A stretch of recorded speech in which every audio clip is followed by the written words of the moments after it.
We're here to have real conversations with the real people you want to hear from about real topics that you really want to learn. And we're here to help you open up with real thinking. We're here to open up your awareness and help you become the real you. Welcome to the Wake the Bleep Up Show.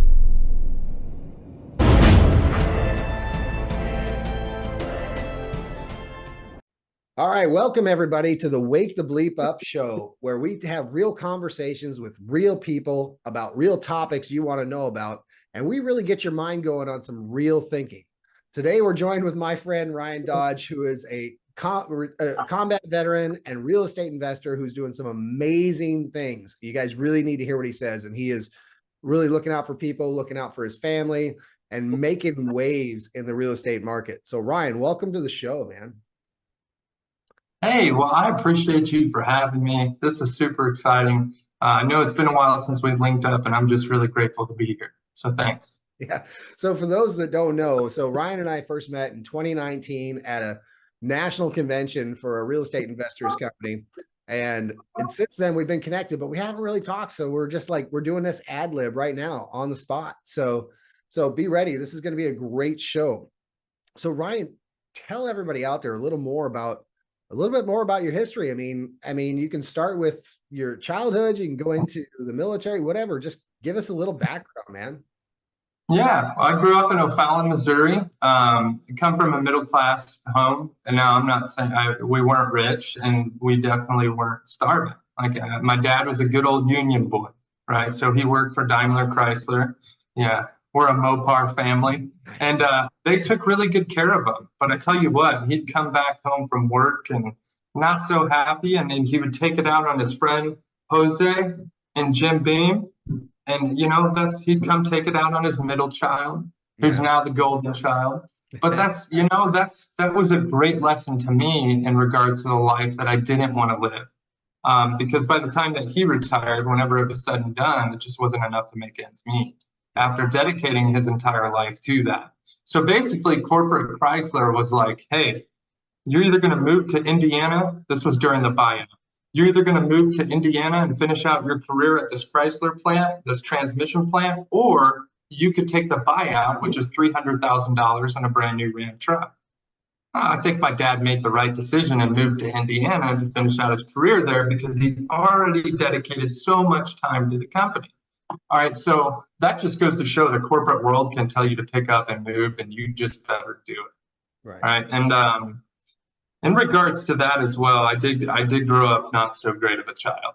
I was certainly doing stuff that I was not supposed to do. I mean, half of my freshman year in high school, I was in a juvenile detention facility, and then I straightened up. Now, don't get me wrong, all my teachers love me. A lot of people love me, but I was a wild man. And so I joined the Army fresh out of high school. Whenever my dad moved to Indiana, I was like, are you serious? I got to do something huge with my life. I got to do it right now. I walked into the recruiting station and I became an infantryman. And that was absolutely the most pivotal moment of my entire life. United States Army Infantry. I did 4.5 years. I did a year in combat. I made E5 in 3 years. First time go air assault, level 2 combatives. Like, dude, if you look at my uniform compared to some people that have been in for 20 years, you'd be like, oh, wow, now I know what Ryan's talking about. I had a really, really great 4.5 years. It was incredible. Nice. Yeah, and it taught me a lot, and one of the largest things that it taught me was self-discipline, all the Army values. Right?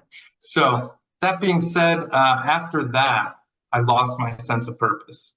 I went from leading troops to leading my couch. You know what? I'm not saying I was suicidal, but did really depressing thoughts come through my head? Absolutely 100%. It was bad. So I found out what veterans then feel whenever they get out of the military, and I had to conquer that beast.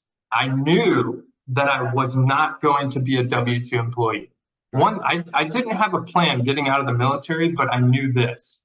I wasn't going to get an average job, to work 20 years of my life, to retire. I watched it fail over and over and over again.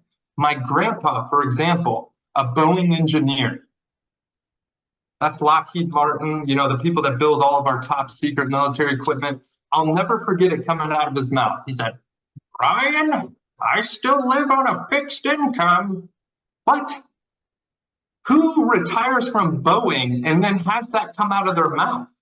Right. Like everybody's jealous of that job. That's the job to have, right? Right. Sorry. Right.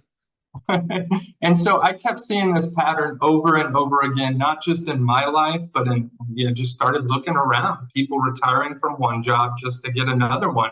And I see that they didn't have any control over their time. So there's two things that I did experience in the military that were not good. Well, there was quite a few, but these pertain to financials particularly, right? So you don't get paid anything in the Army. It's horrible pay. It's most police officers get paid starting out more than a non-commissioned officer in the United States Army. So anytime that you wanted to go out, yeah, anytime that you wanted to go out with the boys, check your bank account. Anytime that you wanted to go buy a piece of military equipment that they were supposed to issue you anyways, check your bank account. I was wearing that USAA app out, always checking my bank account. And I was one of the good soldiers that were, I was financially savvy. And when I mean that is I didn't overspend and I always had money in my bank account. But I tell you what, it was like the beans and rice diet to make that happen. Yeah. Yeah. Right. Yeah. So getting out, I definitely knew I wanted to be a business owner. That's what I was alluding to. You own your time. I spent my 21st birthday in Iraq. That was probably a good thing. Mm-hmm. And you also control your income. I want to do whatever I want to do when I do it, whenever I want to do it, without the worry of how much cost comes along with it. That's my definition of financial freedom. Do what you want, when you want, without the worry of how much cost comes along with it. Right, right. And so, what, go ahead. I said that's a great definition. It's a great definition. Right. And so, what does an average person do when they want to become a business owner? Yeah, all kinds of things go through their head, all kinds of doubts, fears. College. First thing, off the bat. All right. What does a young guy do? Okay, so I enrolled into Texas A&M, Central Texas University. I have a degree in business administration with a focus on entrepreneurship. And I'm here to tell everybody that it's worthless. That's why I finished the degree, was to tell everybody how worthless it is. And I found out right then and there how big of a scam college was, because all they were trying to do was teach people how to be good employees. Yep. That's exactly what they were training people to do. They weren't training them how to take advantage of the tax code. They weren't training them about business entities. Matter of fact, I got kicked out of the classroom in person because I was talking to the professor about entities and how he was wrong in front of his class. And by the way, he was wrong in front of his class. Yeah.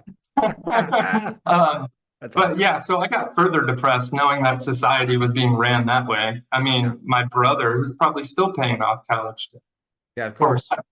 But he's got a degree in marketing, and I can tell you right now, I love my dude. He's my better half. He's much kinder.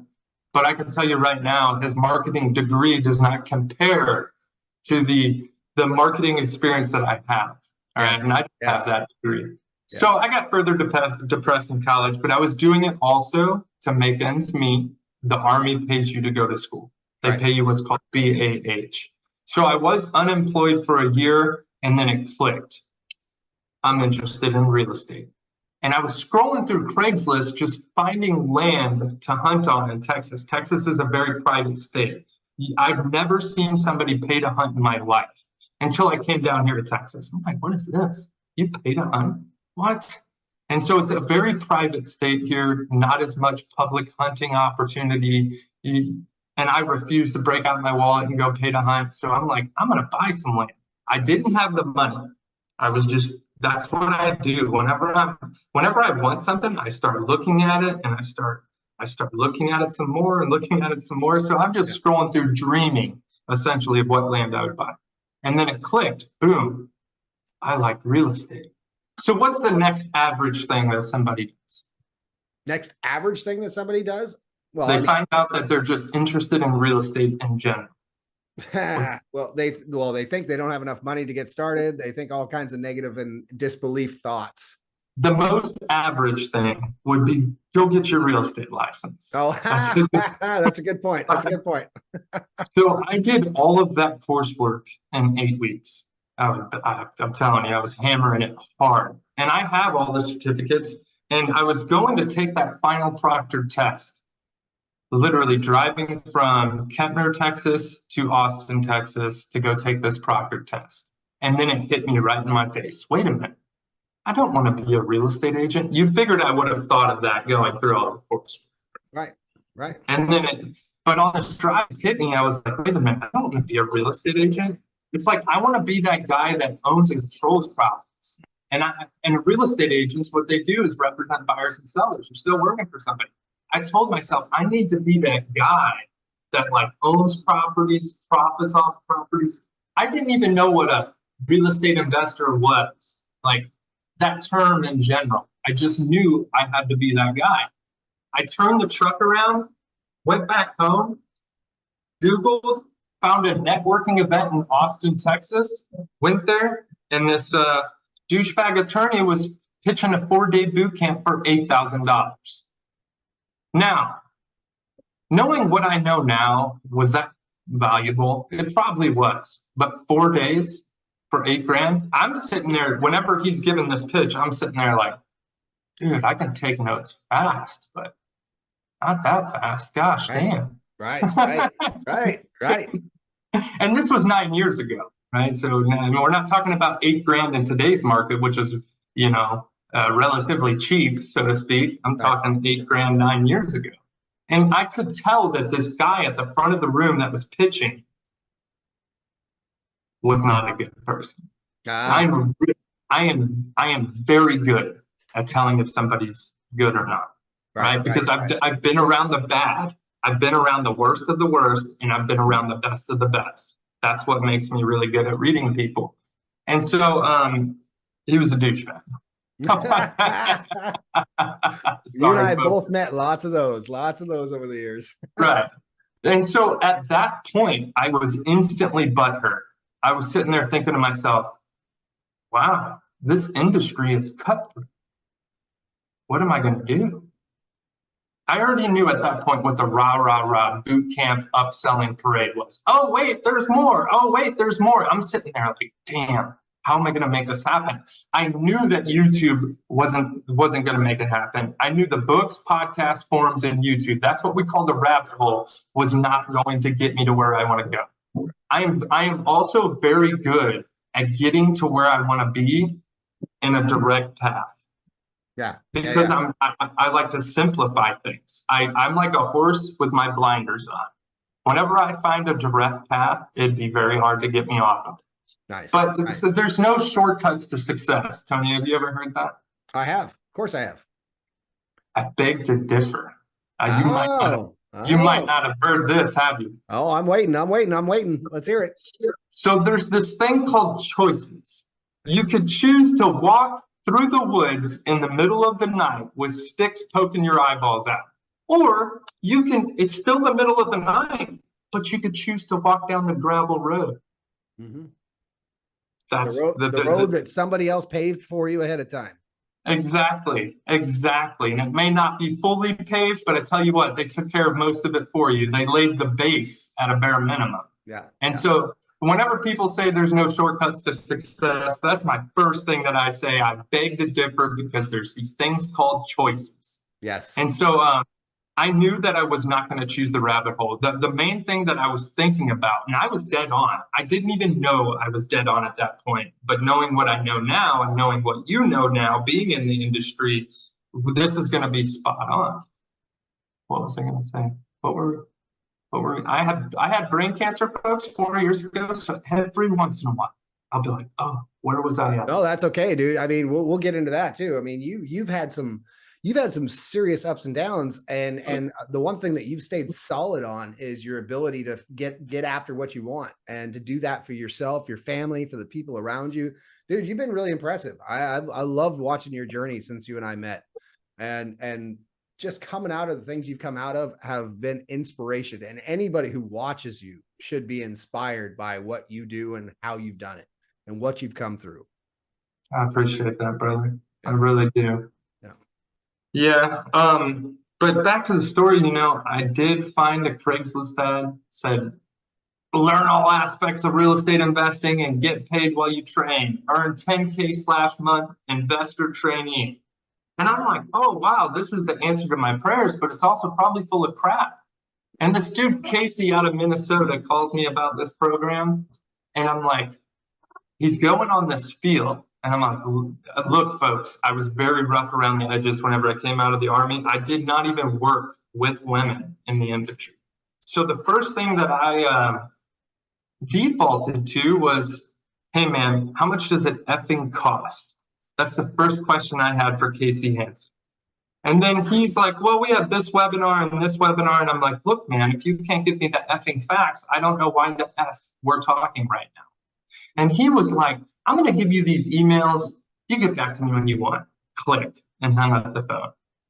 That is the only way somebody would have gotten Ryan Dodge to check out a quote unquote opportunity. The dude hang up on me. I'm kind of like, wow, I like this guy. He just hung up the phone on me.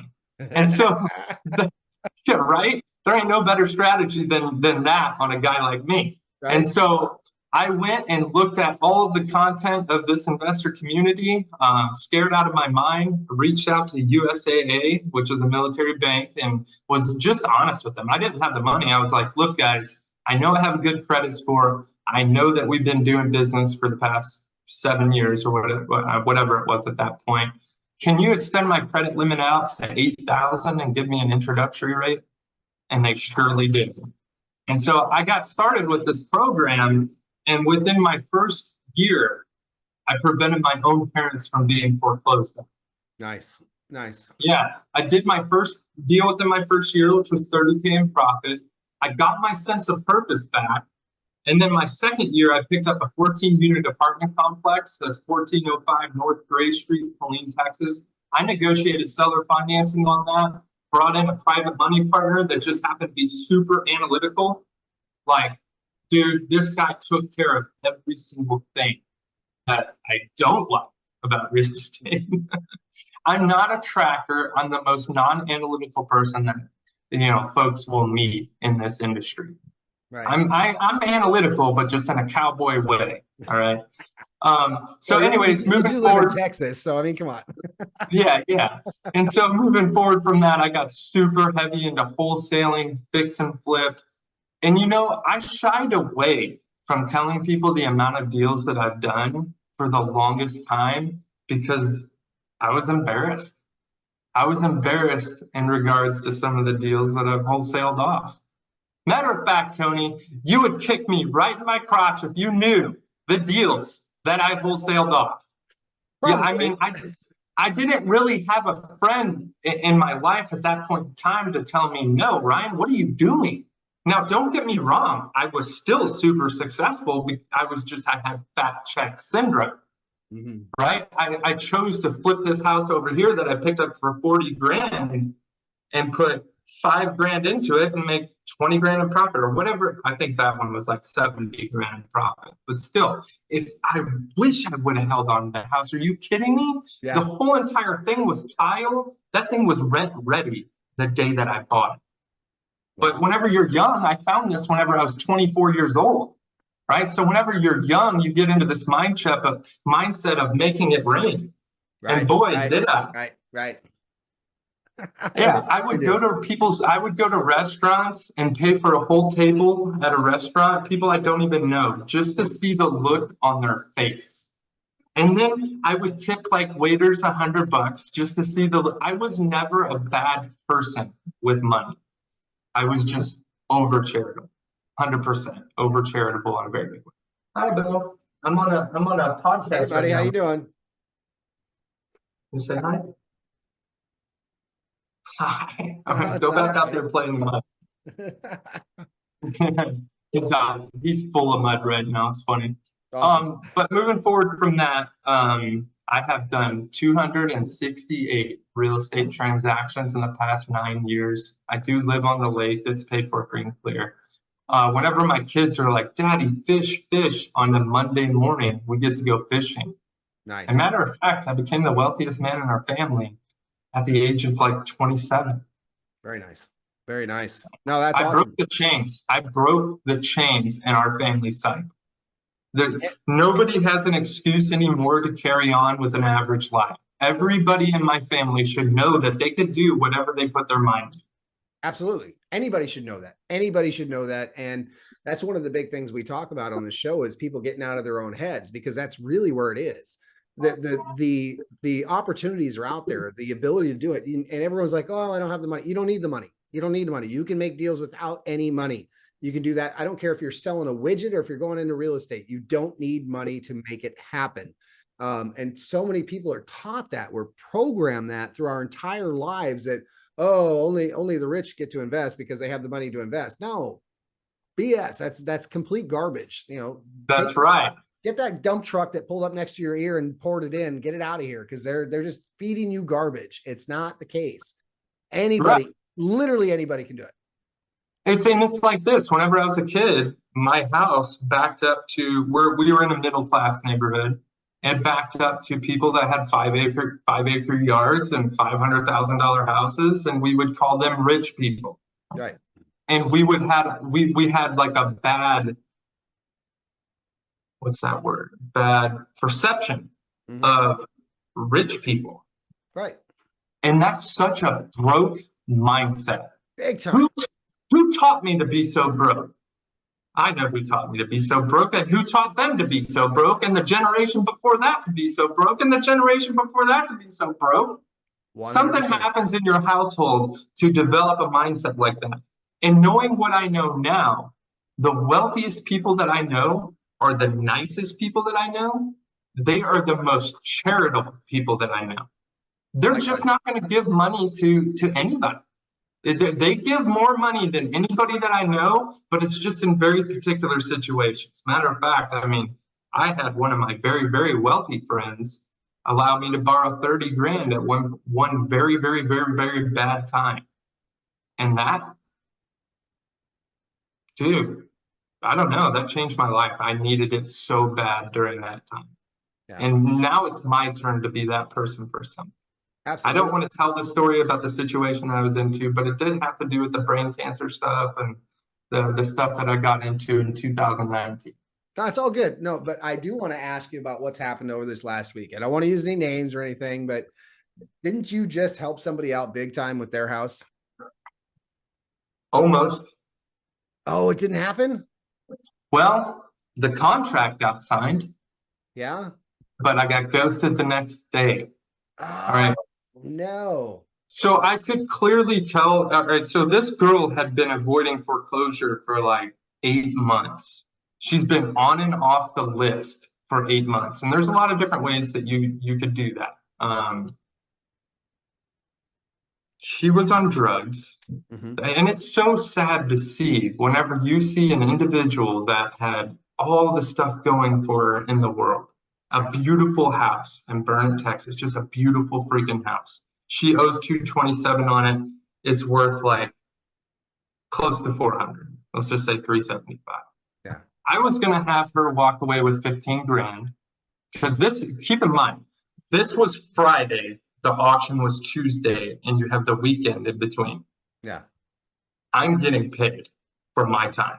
Yeah. She is definitely giving up equity. Matter of fact, you will piss a title company off bringing a foreclosure to the table that late. But you know what? I have a good relationship with title, and we were making this happen. And so basically the next day, we got all this signed off on. I had a quick question from title. Hey, is she married? And I remember us having some conversation around marriage. I remember that she had an ex-husband. And then I built rapport with that because I've had an ex-wife before, but I never did remember, is she currently married? Right. And so that's a question at a time. Like anytime. Has to be. Exactly. And so I reached out to her. I was like, hey, are you married? And she's like, why? Why do you need to know that? And I'm like, stop withholding information from me or I'm done. Because I already had sketchy feelings, right? It's not her, it's the drugs. Okay. Right. Whenever people get on, let's say meth or crack, they become very paranoid. And so that's a great indicator whenever you ask a question that's completely normal and they're paranoid about it. She admitted that she was on drugs too. Yeah. So I didn't ask her what they were or anything like that. So it turns out she was married. No, she ghosted me from there on out. Oh, And so wow. what did I, and it sucks, bro, because I know that it's better for her to walk away with 15 grand versus 10 years of rec credit. If you Google foreclosure, of course, it'll tell you 5 to 7 years. That's 100% full of crap. Yeah. Foreclosure will haunt you for the next 10 years of your life. There's so many applications out there that say, hey, have you been foreclosed on? Apartment complexes look at this stuff now, or bankruptcy. I don't Right. like advising people to claim bankruptcy either, because how many applications, Tony, have you filled out throughout your life that says, hey, have you claimed bankruptcy in the past? Every single one of them has to do with finances. Exactly. And we have to be honest with that stuff. Otherwise, it's a whole next level of federal crime. Like Right. you're committing fraud. Yeah. Yeah. Which, And by the way, in this case, I'm pretty sure that she did commit fraud. I'm pretty sure that she photoshopped a document to, and that's whatever. That's her. That and has that's too nothing to do with me. no, and what's really too bad about that is that you were willing to put yourself out there to help this person out who really needed the help. I mean, you were going to put some cash in her pocket, some cash in your pocket, save her from going through that foreclosure, and to get ghosted like that is it's stupid. It sucks. And like you said, she's going to pay for it in the long run. Whereas you were here willing to help her out and get her out of this bind and help her move on with her life to the next level, the next steps. And now she's going to be stepping backwards instead of stepping forward. And when I saw what you were doing, I was all excited. And now to hear this, it's like, what kind? Wow. I mean, like you said, It's okay. It's okay though. It's okay because I feel really good knowing that I at least got to her when nobody else could, yeah, and I had the contract filled out when nobody else could. yeah, Of course, it hurts my feelings knowing that somebody's going to go through some stupid crap. Whenever I can't help somebody, anybody can just ask my wife, I'm having a bad day yeah, for them, right? But deep down inside, I know that I played my part. And she actually did mention that she was going to do this, this, and this. And I remember it being a very gray area. Matter of fact, I remember it just being like, it's probably illegal. And so I'm pretty sure she implemented whatever she had going on that she was going to do. And she got away from the auction list this month too. But wow. yeah. But you know what? That's fraud. Yeah, it's not. She didn't do it like you said. She didn't do it legally. She did whatever she So did. so now she's looking at prison time. So she's making a series of, and I texted her this. This was like one of my last texts. Let me read it to you.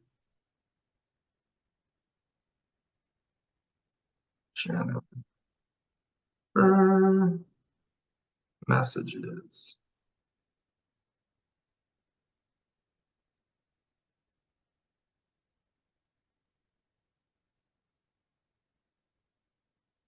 What's the plan? Can we put our feelings of what we think each other feel aside? You've been through a series of losses. Why keep that going? Why not break the cycle? And Wow. it's the honest truth. She's been through a series of bad choices. And it's a loss, right? She didn't win in those scenarios. And why not come out in this scenario on top? Right. Right. No, you're right. So you know what I there's did, Tony? what's Before I that? forget this, Go I ahead. filed a memorandum of contract because I was $800 deep in helping this woman at this point before she ghosted me, because you gotta pay for some things whenever you make title work that hard. Yeah. Like before I reinstate her loan, which is dangerous, you don't have deed to the property yet. Right. I need to know if there's any liens on the property. I want to make sure that I'm not going to inherit something that's really bad. So, I pay for that preliminary search and whatnot. But anyways, I had money invested in the deal. I had time invested in the deal. So I filed what's called a memorandum of contract. So that way, any investor that comes about within the next however long, they're going to see that title is clouded and that I had a purchase agreement with her first, and they're going to have to buy me out of the contract. I'm Yeah. not saying that I'm going to be like, oh, $10,000. No, but I'm going to get my money back that I invested. Yeah. And you're right about the, I'm not malicious. I'm not malicious with memorandum of contracts. There's investors out there that definitely use them in a malicious way. oh, But this really? example that I just gave is 100% okay to do that. No, and you're right about doing your due diligence like that. So being in Florida in 2018, we wrote out Hurricane Michael, the category 5 hurricane, and that was just a few months before I met you in early 2019. And shortly thereafter, when we were at nationals together, I made my first deal well there in Utah, and ended up doing well on that one, and then came back and met another person that was in our organization in Florida, in Panama City, and we started just going crazy. I mean, we were like, everyone, we just went through a hurricane, so we were just driving around finding houses with tarps on their roofs, and finding out who they were, who owned it, and it was a win-win-win, like you were trying to do with this one. We would never ever do a deal if we didn't feel like it was a win-win-win for everybody involved. Here, Exactly. the insurance company is telling you that they're only going to give you 40 grand. It's going to cost 80 to fix your house. Cool. We'll pay you X. You get to keep your 40, and we'll take care of the rest from here so you can go move on with your life. And it was crazy because, and it was crazy how many people wouldn't actually do that. We're like, well, what are you holding on to? You're going to spend 40 extra out of your pocket to try to fix this place. And so, but back to your point about the due diligence is how we spent, I can't count how many dollars we spent trying to make sure that there wasn't a tax lien, there wasn't another lien on this house, or there wasn't some other party involved. And so that we made sure we were getting out of this free and clear before we even started putting a dime into this place. Because we make the money on our buy. And you brought up hurricanes.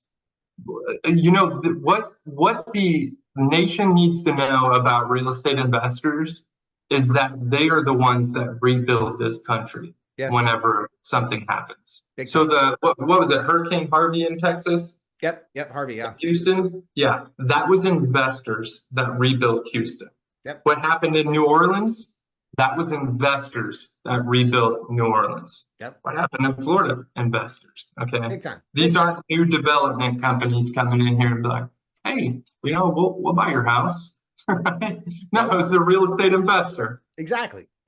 And what made it even more fun was that a lot of the people we talked to weren't even local. They lived out of state, and they were owning these houses that were renting out, and the renters had already left because of the damage. And so they were sitting there with their not knowing what to do. And we're like, hey, we'll help you out. We'll take care of it.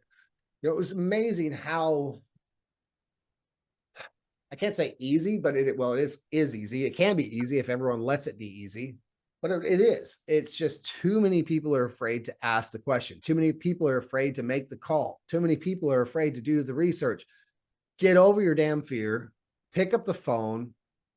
Search in Google. Search in Zillow. Even Zillow, I hate Zillow, but anyway, you can use Zillow to get your initial your list.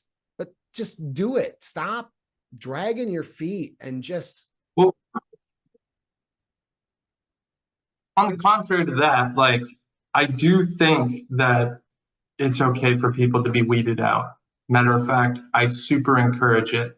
These people that are going to YouTube University, I hope they do not have, I hope they don't have the confidence to pick up the phone. And the reason I say that is because they can't serve that individual appropriately. And this is where you're seeing new laws in Oklahoma or Chicago in regards to wholesaling. Look, there's part of me that kind of liked that. The reason, hold on. Hey, Jeremy, I'm on a podcast. Let me call you back.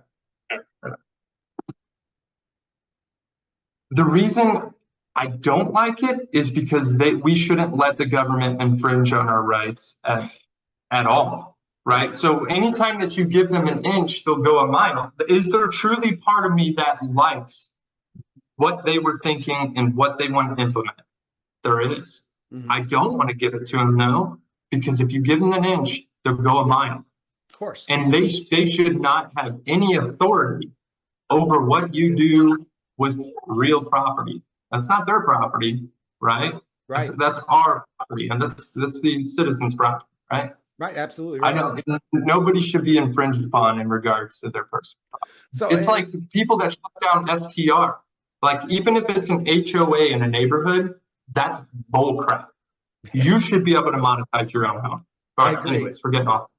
No, it's all good. It's all good. But I agree with you about the filtering out of people. It's even though anybody can do it, doesn't mean anybody should do it. And that's a huge difference. And that goes with anything. You know, there are people out there that are meant to be the average worker. I call these people the A, B, and C people. There's the A people that will do anything they can to get what they want in life, and they will go above and beyond, whether they're working at a job, whether they're an entrepreneur, et cetera. There's the B people. They might do a little bit more. They might invest a little bit, get a little, and then there's the C people. Those are the people that just want to go to work. They just want to get their paycheck and go home and drink some beers and whatever. There's nothing wrong with that. Those people help this country keep going. And those are the types of people you're talking about. Those are the folks that maybe should be filtered out of what we're talking about. I want to save them from spending the majority of their life at their job. And you know what? If I see these individuals go make that call, like you're saying, I still do applaud. Yeah. It's just the biggest thing is that they still need to invest in themselves. Yeah. And you're surely not finding that on YouTube. I'm talking, go to the masterminds, go to anything paid is where I want to see those individuals. Right.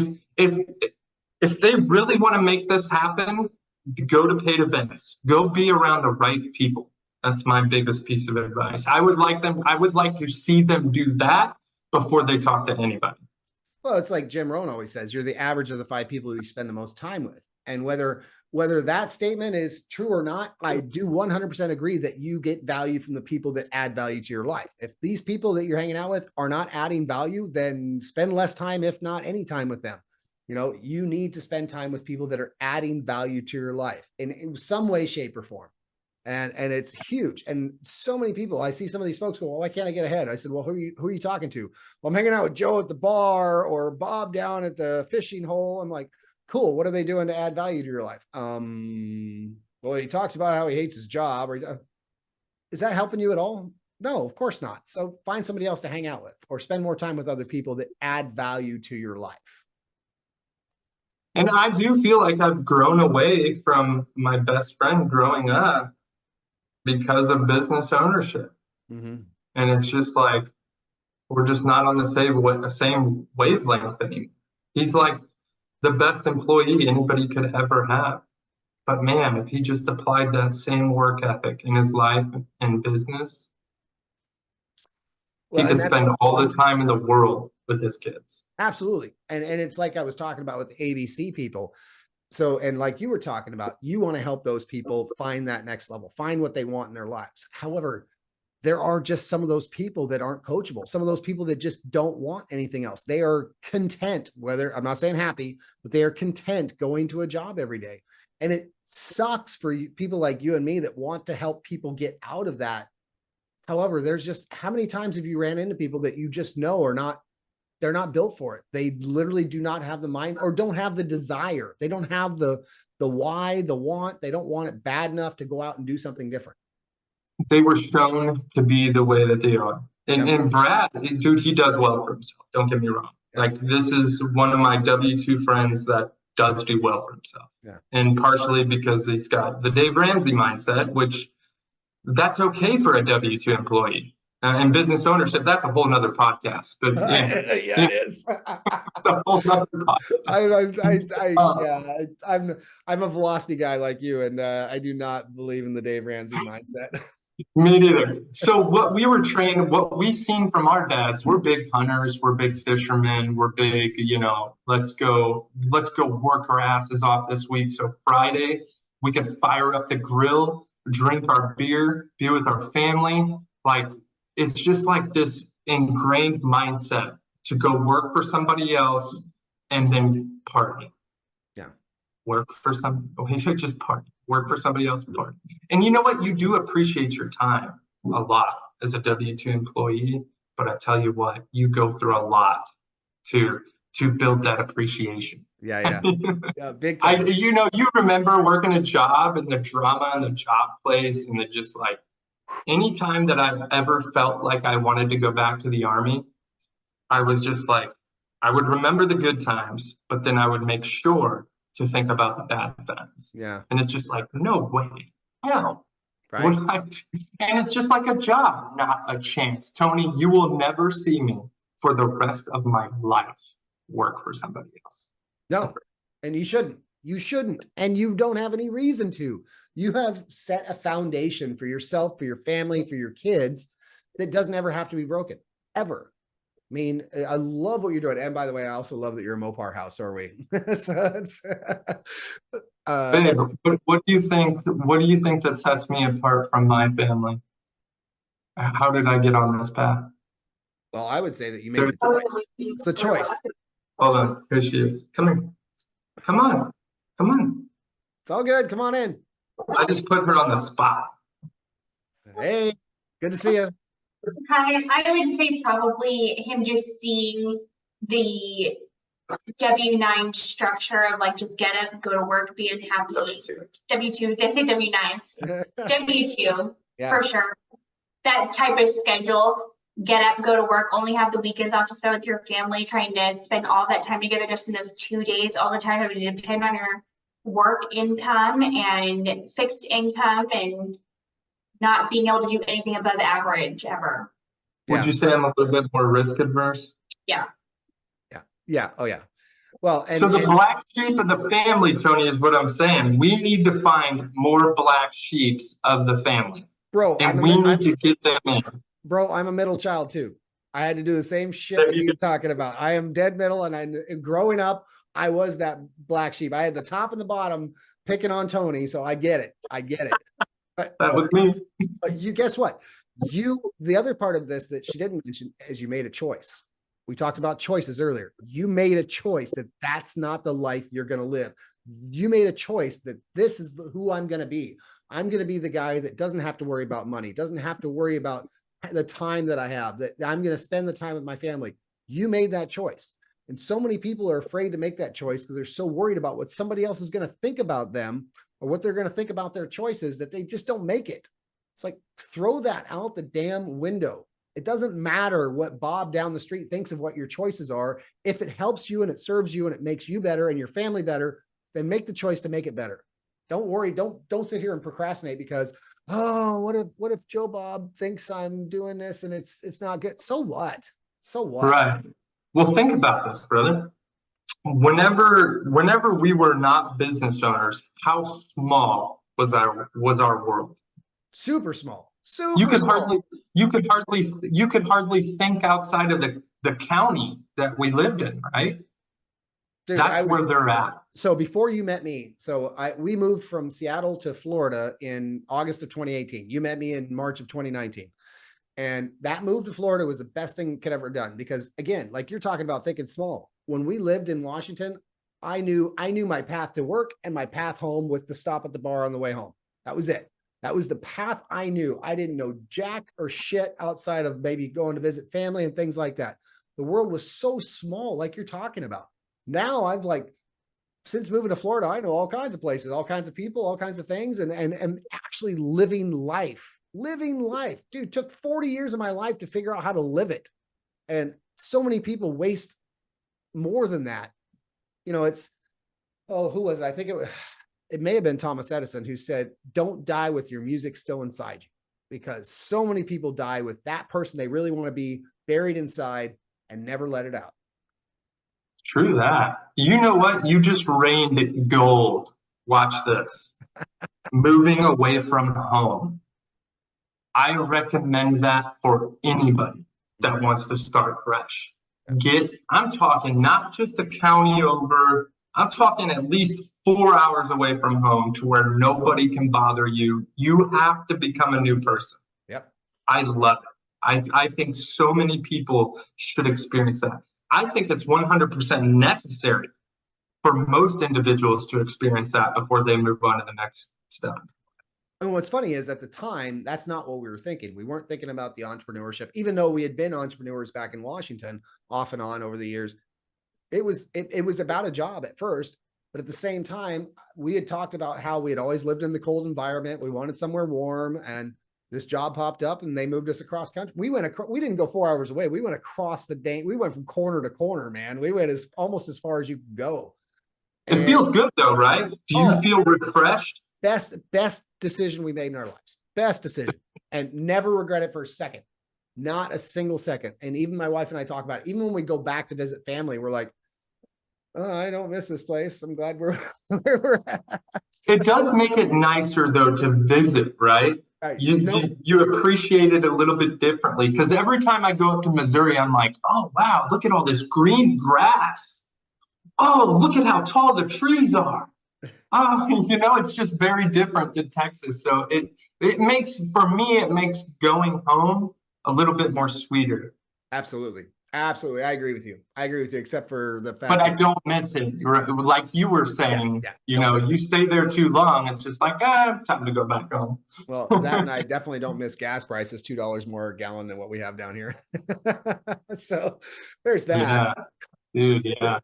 So no, it's crazy. What's that? I do like up north. I'm gonna get me a short-term rental cabin in Montana.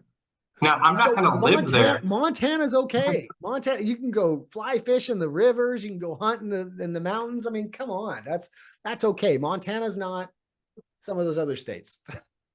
Right? Your audience knows what states we're talking about. I do, man. You and I are on the same page. We definitely think the same way. Oh man. So yeah. So what is, for the people listening, we've talked about investments, we talked about being an entrepreneur. What is something that you would tell the audience about, I don't know, your mindset or living life? I mean, what's something that you would just, outside of the entrepreneurship, what is something that's really helped you that could help any other people out there? Well, I think one thing that might punch a lot of people in the gut right now is that the national average of how long you're going to live as a male is 74 years old. Mm-hmm. People love to look at their lifetime as if they're going to live to be 100 years old. Right. How foolish. Yep. And look at how fast the days go by. Dude, and we're going to have some young people listening to this and they don't quite understand. But whenever you start to get 25 years old and beyond, life starts flying. Yep. Right? I'm 33, you're 40. Did life start going by even more faster every year that went by? Oh, big time. And we know that we have no room to play it small. Right. My biggest piece of advice for everybody is to stop playing small.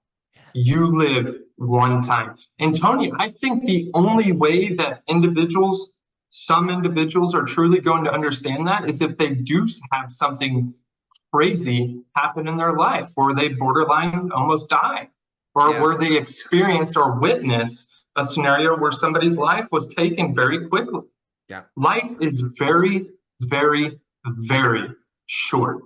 Why the hell would we play it small? Oh, I agree. And for us, it was that hurricane.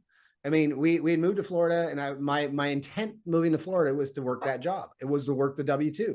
And then 2 months after we moved there, a Category 5 hurricane flies right over our head. I mean, we were right in the mix. I mean, we sat in a master closet for 4.5 hours as 150 mile an hour winds were blowing by us, knocking shit into the house.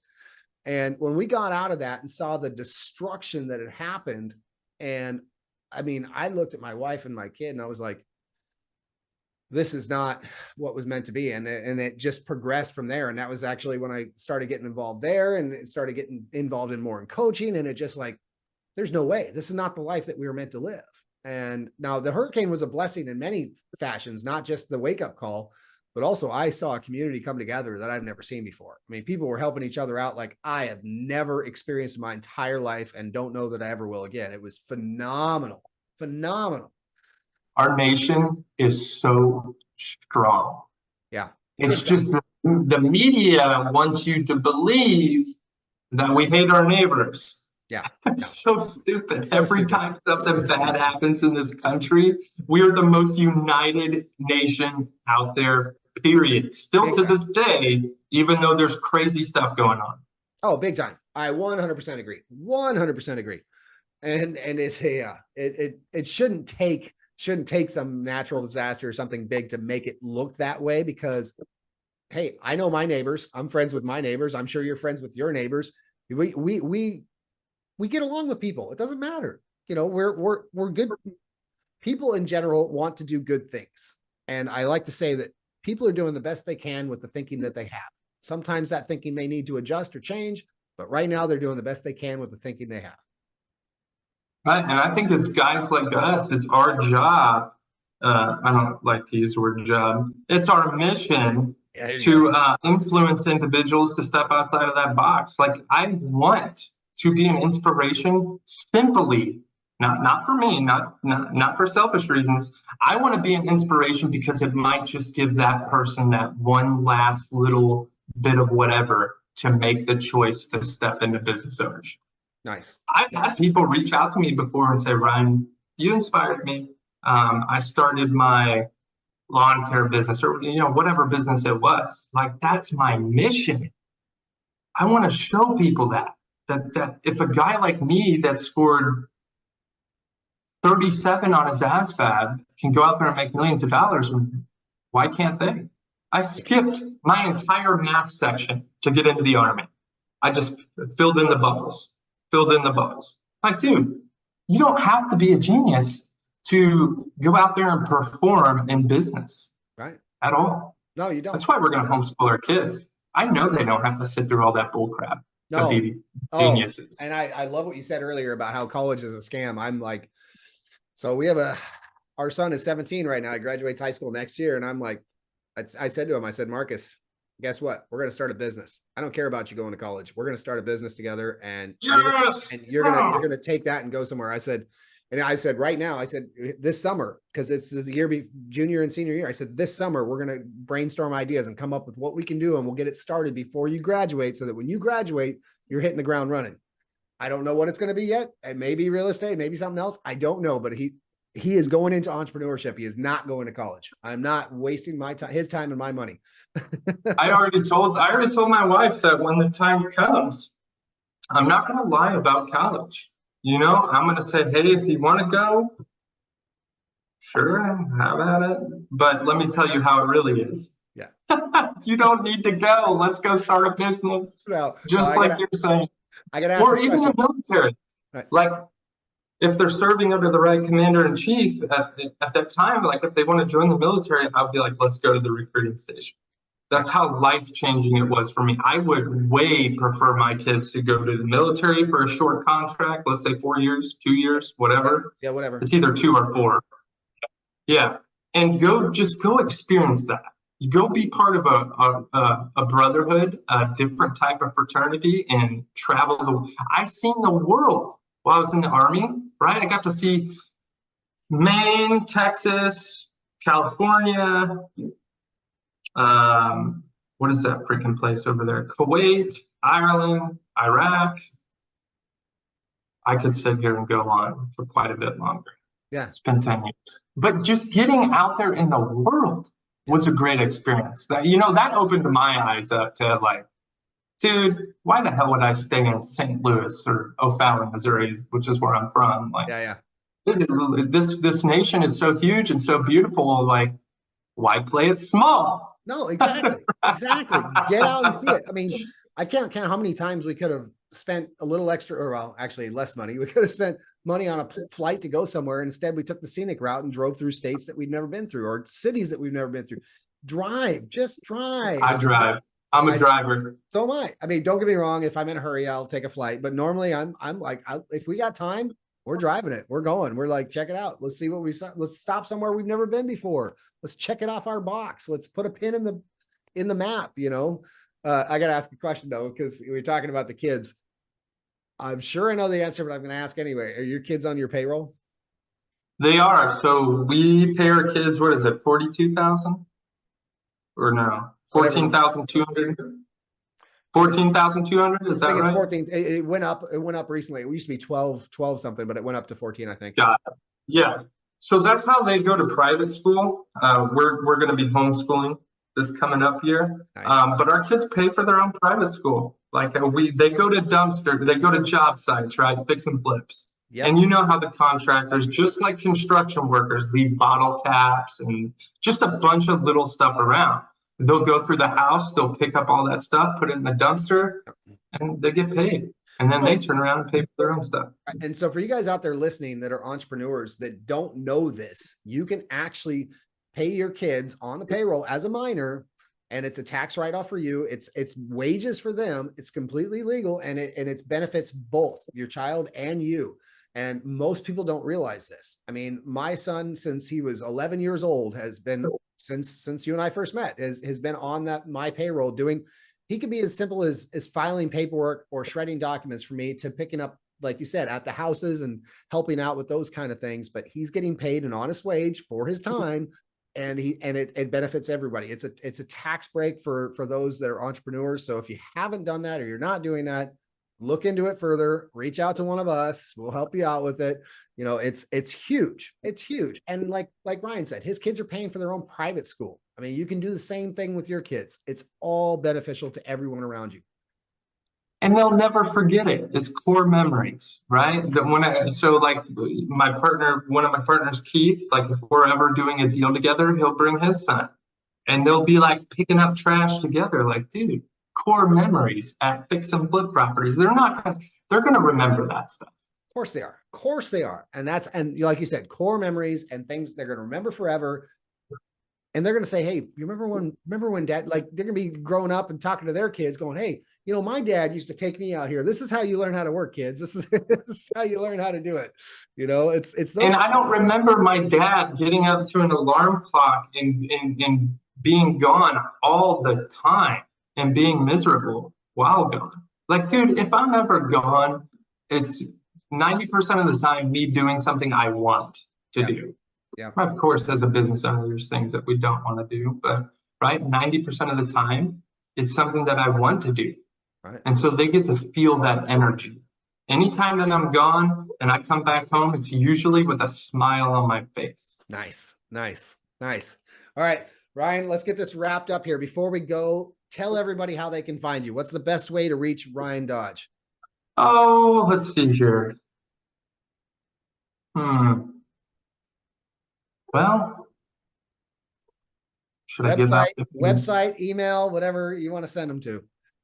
All right, let's do Facebook, Ryan Dodge. It'll be a picture of me with a bald head and my wife. I don't always have a bald head, just every once in a while. All right, what about Centex? Do you have something to send them to? So it's right there on my profile that I'm the founder of Centex. This is Central Texas Real Estate Investors Group is what this stands for. Thank you. And really what that means is that we're local. You don't have to brand yourself as a real estate investors, folks. This is something that I use in my local market where if a distressed seller wants to look it up, they can look it up. But I have really no need for branding outside of that. Yeah.